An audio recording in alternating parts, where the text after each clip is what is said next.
आचार्य ने भगवान श्याम सुंदर श्री कृष्ण का नामकरण किया। मैया यशोदा के अंचल में भगवान श्याम सुंदर को जब देखा और गर्गाचार्य ने कहा कि मैया ये तो कृष्ण है, तो ये कृष्ण नाम बड़ा रहस्य भरा नाम प्रकट हुआ, बड़ा रसमधुर नाम प्रकट हुआ। क्योंकि गर्गाचार्य ने कृष्ण नाम विचार करके नहीं बताया बुद्धि से, क्योंकि बुद्धि के द्वारा भगवान का नामकरण संभव नहीं है। बुद्धि के द्वारा सांसारिक नामकरण किए जा सकते हैं, बुद्धि के द्वारा सांसारिक बच्चों का नाम रखा जा सकता है, परंतु इस बुद्धि के द्वारा श्री भगवान का नामकरण कैसे होगा, जो वाणी से परे है, जो विचार से परे है, जो वेदों से भी परे है, जहां हमारा बुद्धि का प्रवेश नहीं है, उसका नामकरण कैसे होगा। इसलिए जैसे श्री भगवान के रूप का अवतार होता है, ऐसे ही श्री भगवान के नाम का भी अवतार होता है। गर्गाचार्य को स्वयं नहीं पता कि मेरे मुख से इस नन्हे से सांवले बालक को देखकर कृष्ण नाम क्यों प्रकट हुआ। और सच बात यह है कि ऐसा नहीं है कि श्री भगवान को गर्गाचार्य ने सांवला देखा इसलिए उनके मुख से कृष्ण निकला, ऐसा नहीं है। गर्गाचार्य ने उन्हें कृष्ण कह दिया, इसलिए लोगों ने कृष्ण का अर्थ काला या सांवला अर्थ ले लिया। कृष्ण नाम पहले आया, रंग पीछे आया। क्यों? क्योंकि भगवान श्याम सुंदर का अपना कोई रंग नहीं है, ब्रह्म का कोई रंग नहीं हो सकता। जैसे ब्रह्म का कोई रूप नहीं है, ऐसे ही ब्रह्म का कोई रंग नहीं है।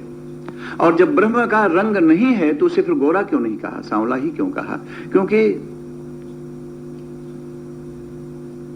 श्री भगवान का जो श्यामल, श्री भगवान का जो सांवला रंग है, संपूर्ण श्री भगवान के स्वरूप को प्रकट कर रहा है।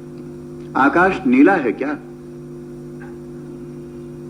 अगर आकाश की ऊंचाई पर हम उठते चले जाएं तो कहीं नीला रंग दिखेगा? फिर भी हम आकाश को नीला कहते हैं।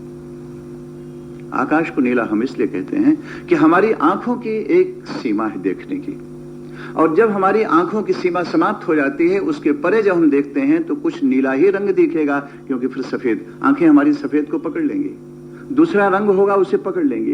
परंतु सारे रंग जब अंत हो जाएगा, सारे रंगों की जब सीमा हो जाएगी, तो केवल एक नीला ही रंग ऐसा है जो आंखों के सामने अनुभव में आ सकता है। नीला नहीं है, फिर भी नीला दिख रहा है। क्यों? क्योंकि हमारी सीमा के परे है, वो बहुत ऊंचाई पर है, इसलिए नीला दिख रहा है, इसलिए नहीं कि नीला है।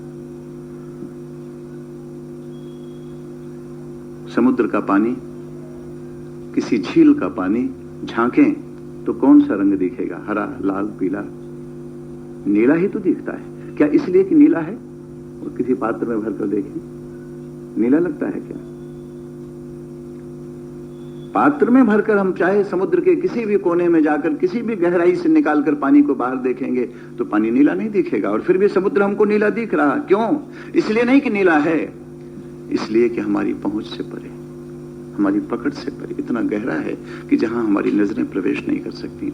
तो जो हमारी पकड़ से परे होगा, जो भी हमारी सीमा से परे होगा, वो नीला ही दिखाई देगा, वो सांवला ही होगा। जैसे आकाश सांवला न होते हुए भी सांवला दिख रहा, जैसे समुद्र का पानी सांवला न होते हुए भी सांवला दिख रहा, ऐसे श्री भगवान ब्रह्म रूप में अगाध हैं, अतल हैं, हमारी बुद्धि हमारे मन से परे हैं, इसलिए सांवले सांवले दिख रहे हैं, सांवले नहीं है।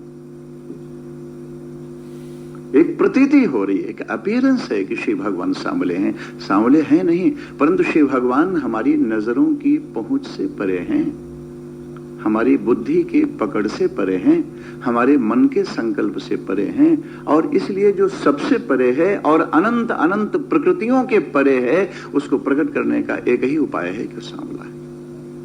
अगर उसे कोई रंग देना ही है, या तो कोई रंग ही मत दो, अरूप और अनाम है, रंग से परे है, और या फिर रंग देना ही है तो केवल सांवला ही हो सकता है, कोई दूसरा रंग नहीं हो सकता।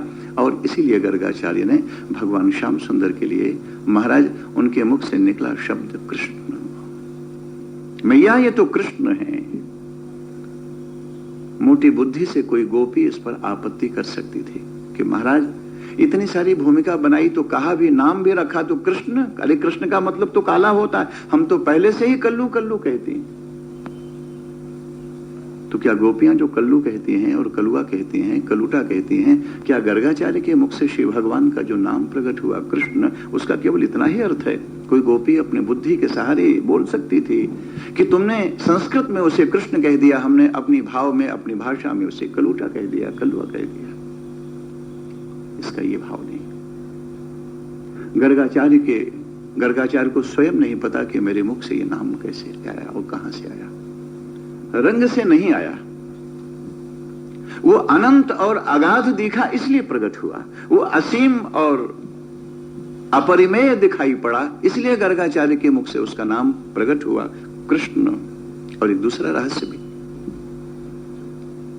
सांवले रंग में सामने आया। गर्गाचार्य को एक में दो दिखा। मैया यशोदा के अंचल में नन्हे से सांवले सलोने भगवान श्याम सुंदर को जब गर्गाचार्य ने देखा, एक छोटा सा बालक दिखा। ध्यान से देखा तो एक में दो दिखाई पड़ा। कैसे दिखाई पड़ा दो? ये कौन है जो मैया यशोदा के अंचल में नन्हे से बालक के रूप में आया हुआ? तो घनश्याम है। घनश्याम का अर्थ होता है बादल। और अगर हम आकाश में घनश्याम को देखें, आकाश में बादल को देखें, कोई आदमी बड़े गौर से देख रहा आकाश में बादलों को, और उससे पूछो क्या देख रहे हो भाई, आकाश में क्या देख रहे हो? बोले महाराज देखते नहीं, ये बादल हैं, बादल छाए, बादल हैं या कुछ और भी दिख रहा? बोले महाराज बादलों के बीच में कौंधती हुई बिजली दिखाई दे रही। पानी में वैसे भी बिजली सबाई है। आकाश मंडल पर छाए हुए घनश्याम में जैसे विद्युत कनक लता जैसी विद्युत की आभा प्रकट हो गई, विद्युत की चमक प्रकट हो गई। ऐसे ही जब गर्गाचार्य ने इस घनश्याम को देखा, मैया यशोदा के अंचल में विराजमान नन्हे से सांवले सलोने श्याम सुंदर घनश्यामल विग्रह, इस घनश्याम को देखा तो गर्गाचार्य ने देखा कि ये घनश्याम भी नहीं है, इसके पूरे शरीर में कौंधती हुई बिजली की तरह श्री राधा रानी का प्रकाश प्रकट है। और इसलिए गर्गाचार्य के मुख से निकला कि मैया ये तो कृष्ण। और तब निरुक्त शास्त्र में कृष्ण नाम की व्याख्या हो गई। कृषिर्भूवाचक शब्द णश्च निर्वृत्तिवाचक। कृष और ण, कृष का अर्थ है अस्तित्व, माने सत्ता, एग्जिस्टेंस। हम हैं यह अनुभव, कृष।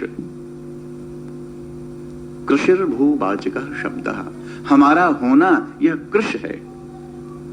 परंतु इतना ही पर्याप्त तो नहीं है कि हम हैं। हमारे जीवन में यह अनुभव कैसे हो कि हम आनंद में हैं। हम हैं परंतु अभी आनंद छूटा है, क्योंकि हम भटके हैं। हम इस संसार में, क्योंकि हमारा वो आनंद स्वरूप, हमारा जो आत्म स्वरूप है वो कंटामिनेटेड है, वो मलिन हो गया, दूषित हो गया, विकृत हो गया, इसलिए हम भटक गए। तो हमको इतना तो अनुभव हो रहा कि हम हैं। और संसार में कोई भी व्यक्ति अपने जीवन में चाहे कितना ही अपने को नास्तिक कहे कि मुझे तो नहीं परमात्मा पर विश्वास है, मैं तुम्हारे राधा कृष्ण पर विश्वास नहीं करता, मैं भगवान पर विश्वास नहीं करता, लेकिन संसार में कोई नास्तिक हो ही नहीं सकता। क्यों? तुम मत विश्वास करो भगवान पर, परंतु अपने ऊपर विश्वास करते हो कि मैं हूं, मैं हूं। यह अनुभव तो पागल को भी होगा, नास्तिक को भी होगा कि आई डू एग्जिस्ट। और अगर हमें ये अनुभव हो रहा कि मैं हूं, तो ये जो हूं यही तो परमात्मा है, यही तो भगवान का स्वरूप है। जब तक हमें अपने अस्तित्व का बोध हो रहा, जब तक हमें अपनी सत्ता का अनुभव हो रहा, तब तक हमें उस परमात्मा का, उस पर शक्ति का, उस परम सत्ता का, उस परम सत्य का अनुभव हो रहा। उसे टाला नहीं जा सकता। अब जबरदस्ती हम कहें कि मेरा जन्म ऐसे ही हो गया, मेरी कोई मां नहीं, मेरा कोई पिता नहीं, इससे बढ़कर मूर्खता और क्या हो सकती? तुम आए तो निश्चित है कि जन्म देने वाली मां होगी। ये बात अलग है कि उसकी चिता जल चुकी, और अगर जन्म देने वाली मां है तो ये बात बिना बताए और बिना प्रमाण खोजे और बिना तलाश किए हुए अपने आप सत्य है कि कोई पिता भी होगा जन्म देने वाला। भले आज दुनिया में नहीं, हम चाहे कितना चीखें चिल्ला कि मेरी कोई मां नहीं, तो तुम ऐसे ही आ गए। ठीक इसी तरह से जब तक हमारे जीवन में यह अनुभव हो रहा कि मैं हूं और मैं आनंद में हूं, जब हमारे जीवन में आनंद जुड़ जाता है हमारी सत्ता के साथ, हमारे जीवन के अस्तित्व के साथ, आनंद माने भगवान कृष्ण। देखो राधा भाव कितनी सूक्ष्मता से भरा हुआ है। कृष्ण में राधा भाव कैसे छिपा हुआ? कृष्ण तो हो गया जीवन, कृष्ण हो गया हमारा अस्तित्व, कृष्ण हो गया हमारा एग्जिस्टेंस। परंतु कृष्ण में जो अणा जुड़ा हुआ है, अणा हो गया हमारी आनंद की धारा, हमारे जीवन की शांति, हमारे अंदर का भरा हुआ अति गहन समर्पण भरा हुआ प्रेम, वो राधा भाव। तो कृष्ण में जब अणा जुड़ा, नंदनंदन में जब वृषभानु लली जुड़ गई, मैया यशोदा के लाला के साथ जब मैया कीर्ति की कुमारी भगवती श्री राधा जुड़ गई, तब श्री भगवान पूरे होकर कृष्ण बने। और जब भगवान कृष्ण पूरे हो गए, क्योंकि राधा के बिना कृष्ण पूरे हो नहीं सकते थे, तो श्रीमद् भागवत में अलग से राधा को लाने की जरूरत अब कहां रही? राधा तो आ गई, राधा तो कृष्ण में समा गई। और अगर श्रीमद् भागवत में कृष्ण है और कृष्ण लीलाएं चल रही है, तो राधा तो अपने आप चली जा रही। अब अलग से कैसे लाएंगे? राधा के बिना कृष्ण हो नहीं सकते, राधा के बिना कृष्ण की कोई लीला हो नहीं सकती। राधा अनंत ब्रह्मांडों की अधिष्ठात्री महाशक्ति तो है ही। श्री राधा भगवान श्याम सुंदर श्री कृष्ण के जीवन के भी सूत्रधार हैं। श्री राधा की कृपा के बिना श्री भगवान की न माखन चोरी हो सकती है, श्री राधा की करुणा और कृपा के बिना न ही गोकुल में नंदोत्सव हो सकता है, और न ही श्री राधा रानी के बिना रासोत्सव हो सकता है, और न ही चीरहरण लीला और कुछ भी नहीं हो सकता। न वंशी बज सकती है, और बजेगी तो स्वर नहीं प्रकट होगा, स्वर प्रकट होगा तो दर्द नहीं प्रकट होगा, और दर्द भी प्रकट होगा तो शीतलता और समाधान नहीं मिलेगा, अपूर्णता रह जाएगी। इसलिए भगवान श्याम सुंदर श्री कृष्ण के जीवन में भी पूर्णता प्रदान करने का काम करते हैं।